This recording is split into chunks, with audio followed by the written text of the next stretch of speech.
बिस्मिल्लाहिर्रहमानिर्रहीम। अस्सलाम वालेकुम डियर स्टूडेंट आज हमारा टॉपिक है अल्काइंस। हाइड्रोकार्बन्स हम कर रहे हैं, तो हाइड्रोकार्बन्स की जो तीसरी क्लास है वो है अल्काइन।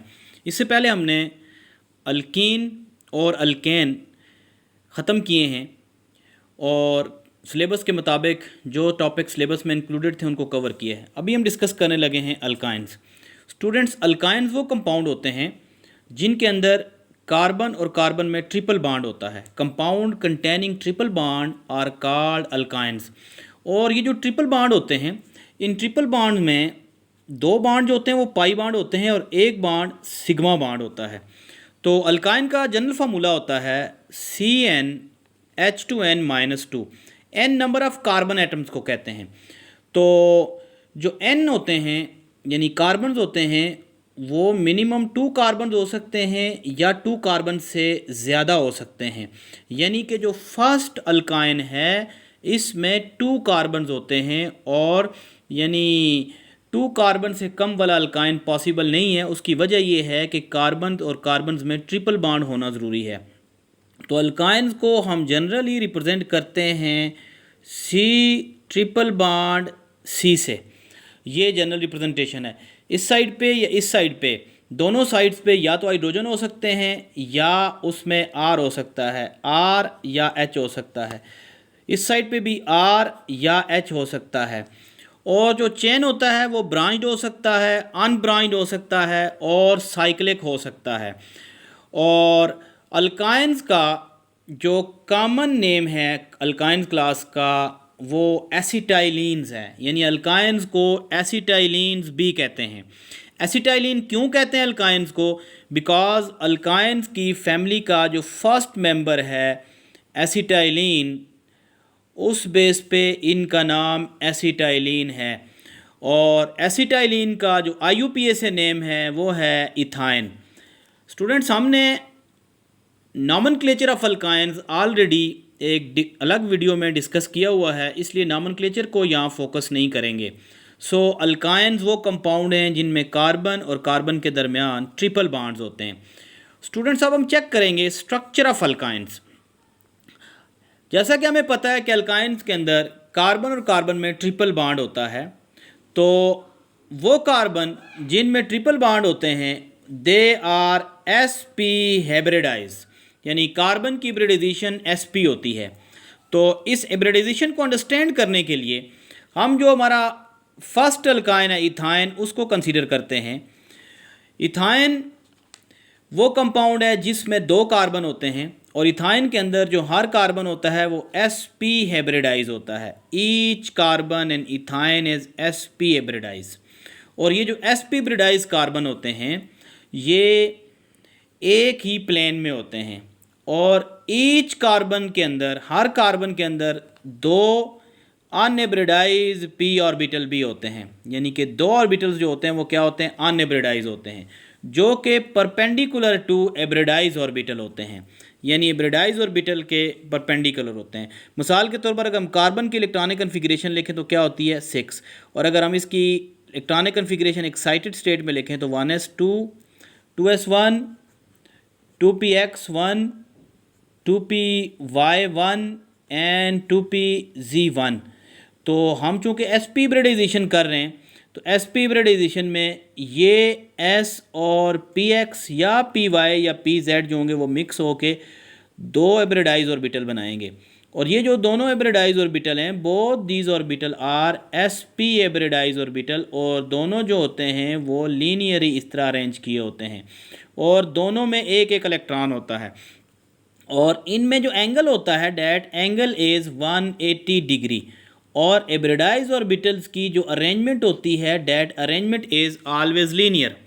सो अब हम देखते हैं कि जब sp हाइब्रिडाइज ऑर्बिटल होते हैं तो sp हाइब्रिडाइज ऑर्बिटल 4 हैं, हर कार्बन पे 2 हैं।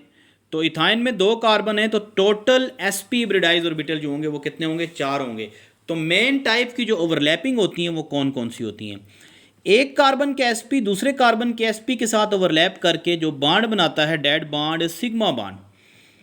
Similarly sp of carbon and 1s of hydrogen also overlap to form another sigma bond, और ये जो सिग्मा बॉन्ड होता है ये कार्बन हाइड्रोजन का सिग्मा बॉन्ड होता है।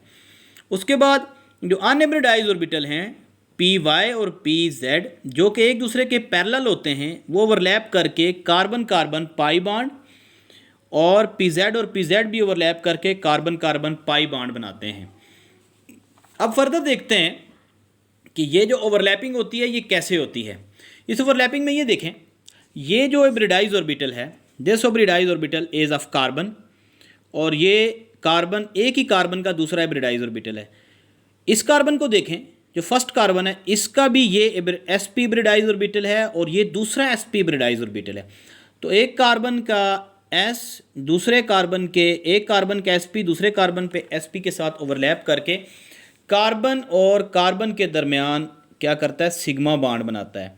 सिमिलरली राइट साइड पे देखें तो sp जिसने ओवरलैपिंग नहीं की कार्बन की, वो हाइड्रोजन के 1s के साथ ओवरलैप करके एक और सिग्मा बॉन्ड बना लेता है, और ये जो दूसरा कार्बन है इसका sp दूसरे हाइड्रोजन के sp के साथ ओवरलैप करके सिग्मा बॉन्ड बना लेता है।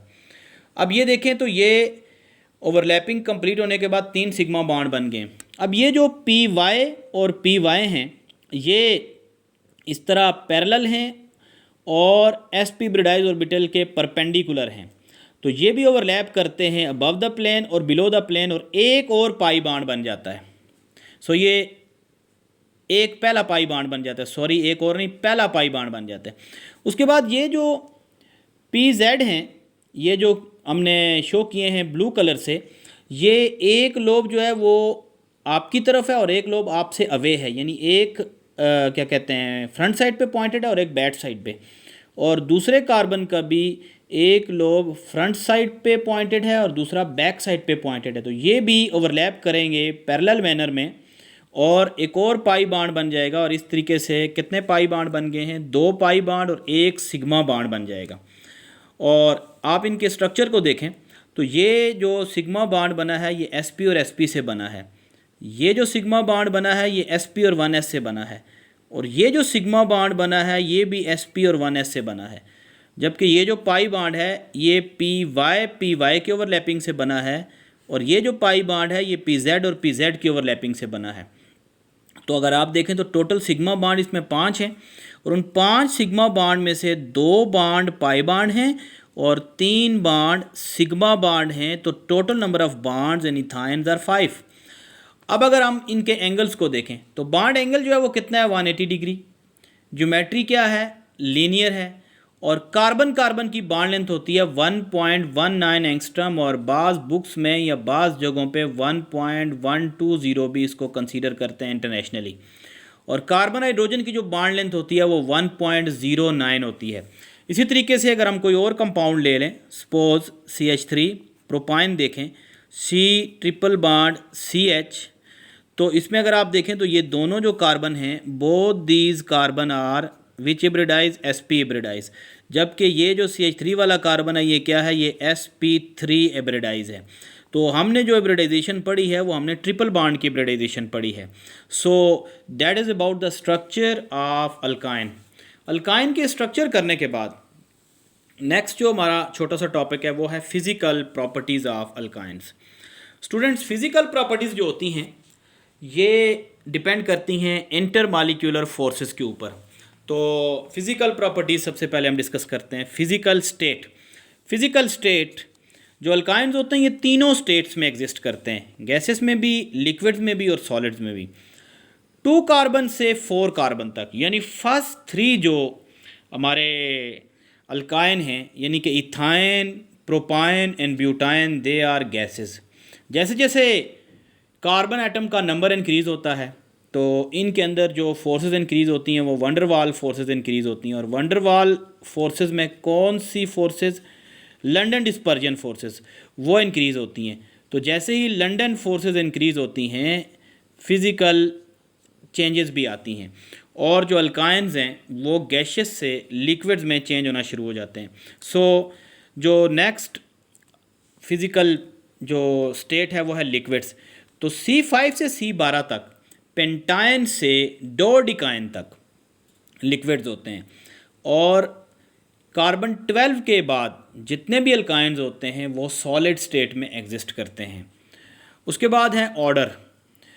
जो अल्काइंस हैं they are odourless except only one alkynes, और वो कौन सी है? एसिटाइलिन। यानी एसिटाइलिन के अलावा सब जो अल्काइंस हैं they are odourless, while acetylene have garlic like odour. यानी कि जो इसका जो ऑर्डर होता है वो लहसुन की तरह का होता है। उसके बाद है colour. All the alkynes are colourless, और ये कलरलेस क्यों है? क्योंकि ये लाइट एब्जॉर्ब नहीं करती। ठीक है। उसके बाद सॉल्युबिलिटी। जो अल्काइंस हैं ये पार्शली सॉल्युबल हैं वाटर में, बट सॉल्युबल हैं ऑर्गेनिक सॉल्वेंट में। और ये ऑर्गेनिक सॉल्वेंट कौन कौन से? इन ऑर्गेनिक सॉल्वेंट में बेंजीन के अंदर ये सॉल्युबल हैं, टॉल्वीन के अंदर ये सॉल्युबल हैं, कार्बन टेट्राक्लोराइड के अंदर ये सॉल्युबल हैं, DMSO के अंदर ये सॉल्युबल हैं, और पानी के अंदर ये स्लाइटली सॉल्युबल इसलिए हैं कि ये स्लाइटली पोलर हैं, क्योंकि sp हिब्रिडाइज कार्बन जो होता है वो स्लाइटली क्या होता है? पोलर होता है। उसके बाद है बॉइलिंग पॉइंट्स। अल्काइंस के जो बॉइलिंग पॉइंट्स होते हैं वो अल्कीन से ज़्यादा होते हैं। उसकी वजह यह है कि अल्काइंस के अंदर थोड़ी सी पोलैरिटी ज़्यादा है sp हिब्रिडाइज कार्बन होने की वजह से, और इनके बॉइलिंग पॉइंट इंक्रीज़ होते हैं कार्बन एटम्स के नंबर के साथ, और बॉइलिंग पॉइंट इनके रेगुलरली इंक्रीज़ होते हैं। जैसे आप इसको देखें, ये इथाइन है C2H2, इसका बॉइलिंग पॉइंट होता है -75 डिग्री सेल्सियस, जबकि प्रोपाइन का होता है -23 डिग्री सेल्सियस, यानी 50 डिग्री इथाइन से प्रोपाइन का ज़्यादा है। और उसके बाद जो ब्यूटाइन है उसका बॉइलिंग पॉइंट 9 डिग्री है। यानी कि ये जो बॉइलिंग पॉइंट हैं इनके ये क्या हो रहे हैं? ये इंक्रीज़ हो रहे हैं कार्बन एटम के नंबर्स के इंक्रीज़ होने से। यानी कि जो इनके बॉइलिंग पॉइंट्स हैं, इनके जो बॉइलिंग पॉइंट्स हैं वो डायरेक्टली प्रोपोर्शनल हैं नंबर ऑफ़ कार्बन्स के। यानी कार्बन्स जैसे ही इंक्रीज़ हो रहे हैं इनके बॉइलिंग पॉइंट्स भी क्या हो रहे हैं? इंक्रीज़ हो रहे हैं। उसके बाद है डेंसिटी। अल्काइंस की जो डेंसिटी होती है वो अल्कीन से और अल्केन से ज़्यादा होती है because of close packing. So that was about physical properties. Physical properties के बाद हम अल्काइन की जो प्रिपरेशन है उसको डिस्कस करेंगे। Mostly alkynes are prepared through elimination reaction. यानी FSC में जो आपके सिलेबस में प्रिपरेशन है वो एलिमिनेशन रिएक्शन से है। अब एलिमिनेशन रिएक्शंस क्या होते हैं? एलिमिनेशन रिएक्शंस को हम ई रिएक्शंस भी कहते हैं, ई रिएक्शंस भी हम कहते हैं, या समटाइम इनको बीटा एलिमिनेशन भी कहते हैं अगर हाइड्रोजन रिमूव हो बीटा कार्बन से। सो एलिमिनेशन क्या होती है? जब किसी कंपाउंड से कुछ चीज़ें रिमूव होती हैं, एटम्स या ग्रुप ऑफ एटम, तो उनको एलिमिनेशन कहते हैं। नॉर्मल ये होता है कि कुछ एटम या group of atom adjacent carbon atom से, या वो एटम जो विसिनिटी में होते हैं वहाँ से रिमूव होते हैं। तो मोस्टली ये होता है कि जिस कार्बन के साथ फंक्शनल ग्रुप होता है उसको हम अल्फ़ा कहते हैं और नेक्स्ट कार्बन को बीटा कहते हैं। लेकिन हम यहाँ पे कंसेक्टिव कार्बन की बात इसलिए कर रहे हैं कि मुमकिन है कि दोनों कार्बन्स के साथ फंक्शनल ग्रुप लगे हों। तो जैसे ये हमारे पास कोई सबस्ट्रेट है, तो इस सबस्ट्रेट में ये XY लगे हुए हैं। सो आप ये कह सकते हैं कि ये जो Y है ये C1 के साथ है और X क्या है? C2 के साथ है। तो ये दोनों क्या होंगे? Adjacent carbon. तो अगर कुछ यहाँ पे हम कैटालिस्ट या एसिड्स वगैरह ऐड करें या बेस वगैरह ऐड करके हीट करें तो ये दोनों बॉन्ड ब्रेक हो जाएंगे और XY यहाँ से रिमूव होगा। XY यहाँ से रिमूव होगा तो यहाँ पे क्या हो जाएगा? पाई बॉन्ड डेवलप होगा। तो यहाँ पे तो हमने एलिमिनेशन की एग्जांपल ली है, ज़ाहिर है इसमें ट्रिपल बॉन्ड नहीं बनाया।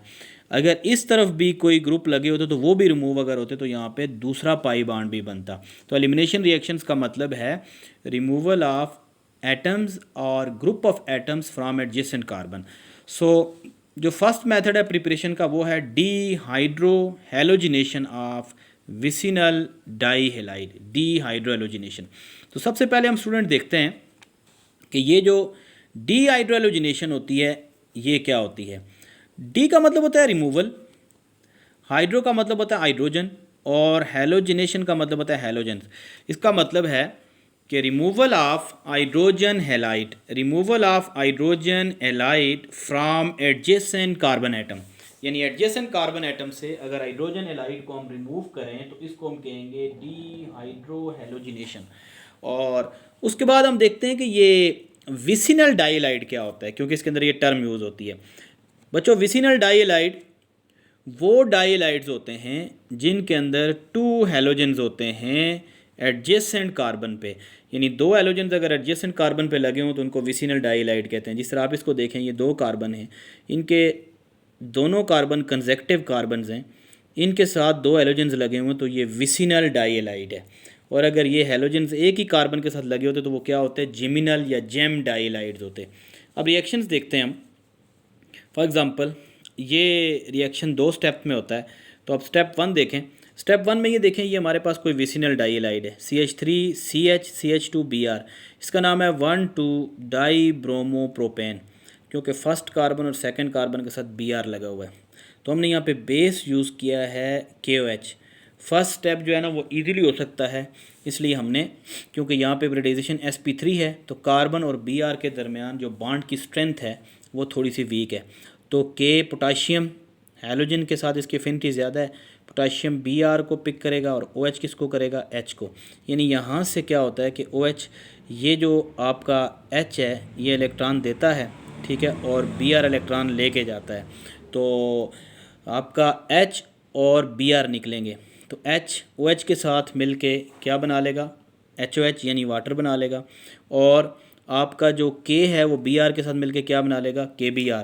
तो यहाँ पे जो डबल बॉन्ड डेवलप होगा वो किसके दरमियान होगा, इस कार्बन और इस कार्बन के दरमियान होगा। तो यहाँ पे क्या बन जाएगा, CH3C डबल बॉन्ड CH2। तो आप देखें रिमूवल से पाई बॉन्ड बन गया। इसका नाम है 1 ब्रोमोप्रोपीन R, ब्रोमोप्रोपीन R, इसको BP कहते हैं। अब जो सेकेंड स्टेप है, सेकेंड स्टेप में हमने सोडियम अमाइड या सोडा अमाइड यूज़ किया है। सोडा अमाइड इसलिए यूज़ किया है कि सेकेंड Br मुश्किल से रिमूव होता है। उसकी वजह यह कि दोनों कार्बन जो हैं वो sp हिब्रिडाइज हैं, तो sp हिब्रिडाइज कार्बन की अट्रैक्शन हाइड्रोजन के साथ और Br के साथ ज़्यादा होती है। सो यहाँ पे वंस अगेन क्या होता है कि ये H इलेक्ट्रॉन देता है, इसको NH2 ले लेता है, और ये Br इलेक्ट्रॉन ले लेता है। सो यहाँ पे हमारा क्या बनेगा, NaBr और NH3।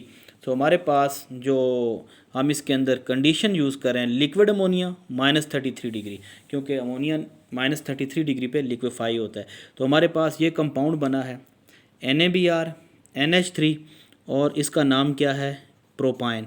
तो ये पहला मेथड है जिसमें हमने क्या किया है कि डी हाइड्रो हेलोजिनेशन किया और उससे क्या बनाया है, अल्काइन।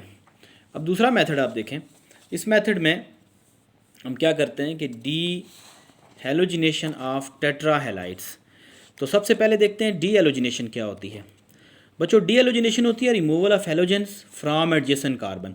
एडजेसेंट कार्बन से अगर हैलोजन एटम या एक्स एटम को रिमूव किया जाए, यानी एक्स और कार्बन का बॉन्ड ब्रेक किया जाए और एक्स को निकाल दिया जाए, इसको कहते हैं डी हेलोजिनेशन।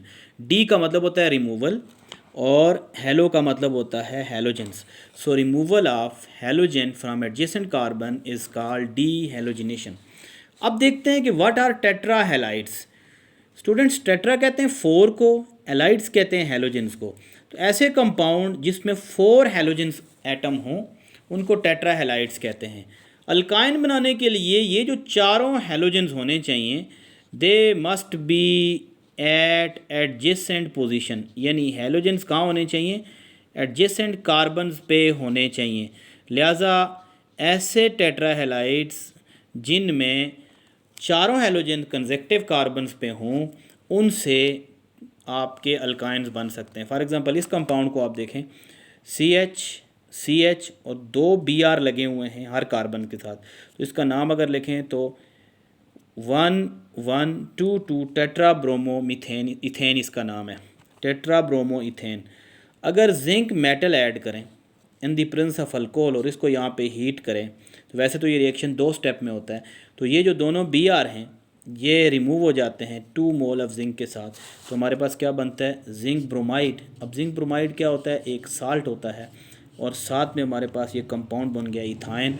जितने ग्रुप रिमूव होंगे उतने ही पाई बॉन्ड बनेंगे। एडजेसेंट कार्बन से अगर 2 एटम रिमूव होंगे तो 1 बॉन्ड बनेगा, 2 रिमूव होंगे तो 2 बॉन्ड बनेंगे। तो इसके लिए जो कैटलिस्ट है वो क्या है, जिंक जस्ट, और सॉल्वेंट हमने क्या यूज़ किया है, अल्कोहल। तो ये 2 मेथड थे किसकी प्रिपरेशन के, आपके अल्काइन की प्रिपरेशन के। तो इसमें आप देखें हाइब्रिडाइजेशन भी चेंज हुई है। अब इसके कुछ MCQs हैं। तो फर्स्ट MCQ है, ये मुख्तलिफ़ MCQ मुख्तलिफ़ पेपर्स में आ जाते हैं। फॉर एग्ज़ाम्पल मुख्तलिफ़ एंट्री टेस्ट में आ सकते हैं या कभी किसी टीचर सिलेक्शन एग्ज़ाम में आ सकते हैं, ईटा में आ सकते हैं, MD कैट में आ सकते हैं, या इंडियंस में GMAT वगैरह में आ सकते हैं। सो IUPAC name of 2 carbon alkyne is, यानी ऐसे कार्बन, ऐसे कंपाउंड जिसमें 2 कार्बन हों और वो अल्काइंस हों, तो उनका IUPAC नेम क्या होगा? एथाइन, ब्यूटाइन, प्रोपाइन और नन ऑफ दीज। तो आपको पता है कि 2 कार्बन कंपाउंड जो होता है वो क्या होता है? वो इथाइन होता है। तो उनका जो IUPAC नेम होगा वो क्या होगा? एथ, यानी कि एथाइन। और यहाँ पे जो करेक्ट ऑप्शन है वो कौन सी है? ऑप्शन ए, जिसको हम अल्फ़ा ऑप्शन या ए ऑप्शन कहते हैं। उसके बाद up to dash carbon alkynes are gases. तो अभी आपको बताया था कि 2 to 4, यानी कि अप टू 4 कार्बन जो हमारी अल्काइंस होती हैं वो क्या होती हैं? गैसेस होती हैं। उसके बाद जो है ना वो लिक्विड स्टेट आना शुरू हो जाती है। लिहाजा जो हमारी अल्काइंस हैं अप टू 4, सो ब्यूटाइन तक जो होती हैं वो गैसेस होती हैं, ठीक है। उसके बाद क्या होती हैं? लिक्विड्स। इसमें ये जो 3 वाली है ये भी गैसेस है। उसके बाद नेक्स्ट है an alkyne triple bonded have dash hybridize, यानी यहाँ ट्रिपल बॉन्डेड कार्बन की बात हो रही है कि ट्रिपल बॉन्डेड जो कार्बन होता है उसकी हाइब्रिडाइजेशन क्या होगी। तो अभी आपको बताया है कि जब भी कार्बन कार्बन ट्रिपल बॉन्ड बनेगा हाइब्रिडाइजेशन क्या होगी? 1sp। इसमें ये भी पूछा जा सकता है कि ट्रिपल बॉन्डेड कार्बन की हाइब्रिडाइजेशन और एंगल क्या होगा। तो हाइब्रिडाइजेशन जो होती है sp होती है, एंगल 180 डिग्री। उसके बाद which one is not vicinal dihalide. अभी आपको बताया कि विसिनल डाईलाइड वो होता है जिसमें एडजेसेंट कार्बन पे 2 हैलोजेंस लगे हों। तो अगर ऑप्शन ए को देखें तो ये एडजेसेंट कार्बन पे 2 हैलोजेंस लगे हुए हैं, सो ये विसिनल डाईलाइड है। इसको देखें तो इसमें भी 2 कार्बन लगे हुए, दोनों कार्बन पे हैलोजेंस लगे हुए हैं, ये भी विसिनल डाईलाइड है। और उसके बाद नेक्स्ट को देखें तो इसमें एक ही कार्बन के साथ 2 हैलोजेंस लगे हुए हैं, तो ये विसिनल डाईलाइड नहीं है। इसके साथ साथ अगर आप ऑप्शन डी को देखें तो ये भी विसिनल डाईलाइड नहीं है, ये भी क्या है? ये जेमिनल है। तो इसको अगर आप यूं कर लें कि एक इसमें अटैच कर दें और एक इसमें अटैच कर दें तो ये भी विसिनल डाईलाइड हो गया है। सो यहाँ पे जो करेक्ट ऑप्शन होगी वो क्या बन जाएगी? सी। पहले जो है ना वो सी और डी दोनों जो है ना वो करेक्ट ऑप्शन बन रही थी, तो कन्फ्यूजन आ रही थी, उसको मैंने क्या कर दिया? रिमूव कर दिया। सो जो सी ऑप्शन है वो क्या है? विसिनल डाईलाइड नहीं है, वो जेमिनल डाईलाइड है। नेक्स्ट क्वेश्चन है alkyne which have garlic like order contain number of carbon atom. कौन सा अल्काइन ऐसा है जिसका ऑर्डर गार्लिक लाइक होता है और उसके एटम्स कितने होते हैं? तो गार्लिक लाइक जो अल्काइन होती है वो आपको बताया है कि वो इथाइन या एसिटाइलिन को कहते हैं। तो उसके अंदर जो नंबर ऑफ़ एटम्स होते हैं वो कितने होते हैं? 2 होते हैं। सो यहाँ पे डेल्टा ऑप्शन करेक्ट है। उसके बाद नेक्स्ट क्वेश्चन है what is shape of acetylene? Angular, pyramidal, linear और ट्राइगोनल पैरामिडल या ट्राइगोनल पैरामिडल। तो आपको बताया है कि जो आपकी एसिटाइलिन है उसके अंदर हाइब्रिडाइजेशन होती है sp। तो जब हाइब्रिडाइजेशन sp होती है तो शेप क्या होती है? लीनियर होती है। सो यहाँ पे चार्ली ऑप्शन जो है वो करेक्ट ऑप्शन है।